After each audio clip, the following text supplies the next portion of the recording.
Dopo la caduta del PIL, stimata per il 2020 del 9,9%, quest'anno dovrebbe tornare a crescere del 4,1%. In valori assoluti, nel 2020 la crisi ha bruciato 156 miliardi di euro e nel 2021 se ne dovrebbero recuperare 83, registrando così un saldo negativo biennale di 73 miliardi.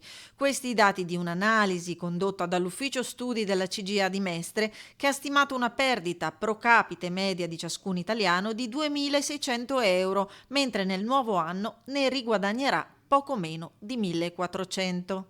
Quest'anno assisteremo a un rimbalzo della nostra economia che ci farà recuperare solo una parte della contrazione del PIL registrata nel 2020.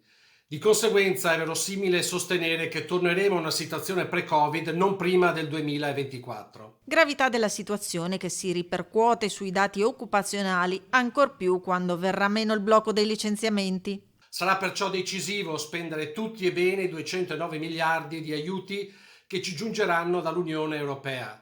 Altrimenti rischiamo che l'economia del nostro paese finisca su un binario morto e la crisi economica in atto si trasformi in una crisi sociale senza precedenti, dove a pagare il conto saranno soprattutto i più deboli come i giovani e le donne. Infine, a destare preoccupazione, secondo le stime elaborate a novembre dalla Commissione europea, tra gli indicatori economici italiani è quello sui consumi delle famiglie. In buona sostanza, ogni famiglia italiana nel 2020 ridurrà la spesa annua per gli acquisti di circa 4.400 euro. Nel 2021 invece la ripresa sarà solo del più 3,8%.